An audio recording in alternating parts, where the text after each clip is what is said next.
हमारे साथ मंत्री तेज प्रताप यादव हैं। आज बीएसएससी जो परीक्षार्थी हैं प्रदर्शन कर रहे थे, दोनों जो दूसरी और तीसरी पाली की परीक्षा है उसको भी रद्द करने की मांग कर रहे हैं। उन लोगों का कहना है कि इसका भी पेपर वायरल हुआ था लेकिन सब लोग पे लाठीचार्ज किया गया। नहीं, उस पर सरकार उसको संज्ञान में ली है इस चीज़ को, और उस पर जो दोषी हैं उन पर कार्रवाई भी की जाएगी।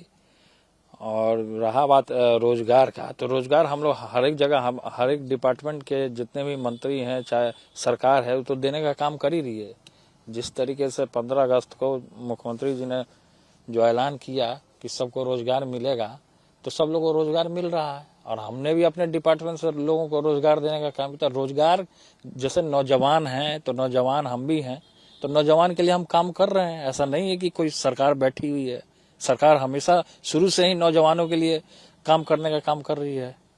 जो परीक्षार्थियों कह रहे हैं कि 8 साल में परीक्षा हुई थी, उसके बाद पेपर भी लीक हो गया, तो सर विपक्ष जो है वो यहाँ के एजुकेशन सिस्टम पे सवाल उठा रहा है कि परीक्षा होता नहीं, होता है तो 8 साल। एजुकेशन के जो शिक्षा मंत्री है उसको पूरे तरीके से इसका जांच कर रहे हैं, और जांच करके जो भी दोषी हो गए उस पर सख्त से सख्त सरकार छोड़ेगी नहीं, कार्रवाई होगी। और 20 लाख नौकरी देने का वादा था, तो उस दिशा में भी काम हो रहा है, लेकिन क्या इसमें और तेजी आएगी नए साल में रोजगार देने में? देखिए, नए साल में हम लोग चाहते हैं कि तेजी आए, और नए साल में हम ये चाहते हैं कि जितने नौजवान हैं जो बिहार से बाहर रहते हैं, जो बिहार के जितने नौजवान हैं, सब लोगों को रोजगार मिले और सबके घर जो है खुशहाली से बढ़े।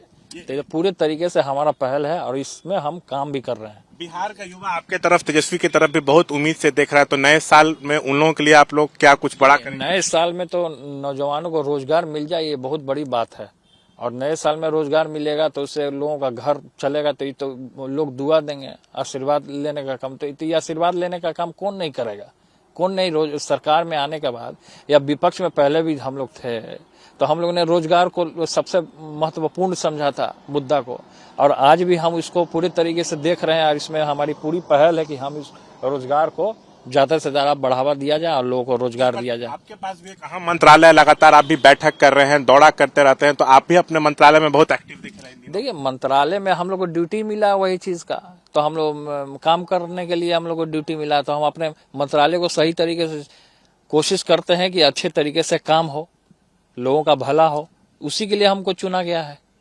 अच्छा, लालू जी की अब कैसी तबीयत है? क्या जल्द भारत वापसी होगी, ऐसी लोग जानना? तबीयत डाउन है, अभी तबीयत थोड़ी डाउन है, तो डॉक्टर ने वहीं रहने के लिए सलाह दी है। एक आखिरी सवाल, अब कुछ लोग हैं जो ऐसा सब बयान देते हैं जिससे जेडीयू आरजेडी में झगड़ा हो रहा है, जैसे सुधाकर सिंह आरजेडी से, तो उपेंद्र कुशवाहा। क्या बोले हैं नहीं बोले हैं उस पर तो मैंने कुछ देखा नहीं है कि वो क्या बोले हैं, और ये इन चीजों से मुझे कोई मतलब नहीं है। आपकी सलाह होगी कि सबको मिलजुल कर रहे, तालमेल रहे। देखिए, हमने तो आपको कह दिया, इन चीजों से हमें कोई मतलब नहीं है।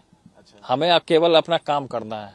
रोजगार की बात किया है, आपने सवाल किया है, तो हम रोजगार देने का काम कर रहे हैं। देखिए, तेज प्रताप थे, सरकार रोजगार देगी उस पर हमसे बात कर रहे थे, कह रहे थे कि हम लोग युवाओं के लिए काम कर रहे हैं, नए साल में युवाओं को और रोजगार दिया जाएगा। जो लाठीचार्ज हुआ है ये नहीं होना चाहिए था। हम शिक्षा मंत्री को बोलेंगे कि वो ठीक से जांच करे। और सुधाकर सिंह जो बयानबाजी कर रहे हैं आरजेडी से, और जो उपेंद्र कुशवाहा जदयू से, इस पर उन्होंने कहा है कि वो लोग क्या कह रहे हैं, उनके बयान की जानकारी मुझे नहीं। कैमरा पर्सन विशाल राय के साथ शशांक कुमार, एबीपी न्यूज, पटना।